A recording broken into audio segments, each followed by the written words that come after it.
माझे नाव कविता नाणेकर. मी role play करत आहे हिरकणी. दिवसाची तिसरी प्रहार झाली आहे. दिवसाची तिसरी प्रहार झालेली आहे आणि आता थोड्याच वेळात, अगदी थोड्याच वेळात गडाचे दरवाजे बंद होतील.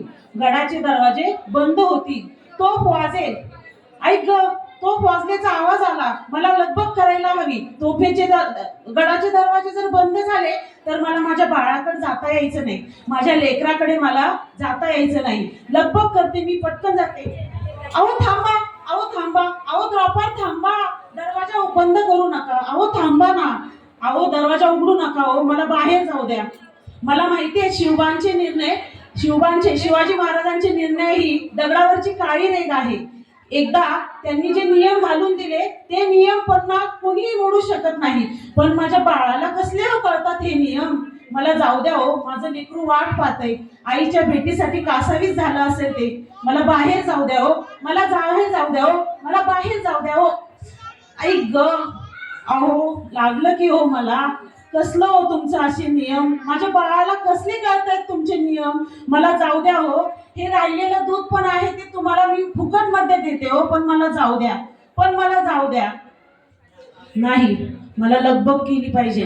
यांनी मला जर इथून जाऊन दिलं नाही तर मला दुसरी वाट शोधली पाहिजे. यशोदा म्हणत होती की गडाच्या त्या बाजूने बुरुजावरनं एक जागा आहे. मी तेथून जाणारच. बुरुज कुठे आहे?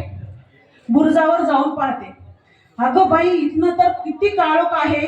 आई, बाबा, माझा आवाज पण पोहोचत नाहीये यांना. आता काय करू मी? नाही, पण मला माझ्या बाळासाठी जावंच लागेल. मी इथून जाण्याचा प्रयत्न नक्कीच करणार आहे. आई ग, आई ग,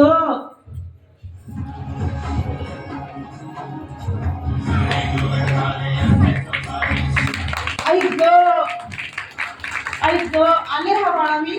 आले बाळा मी.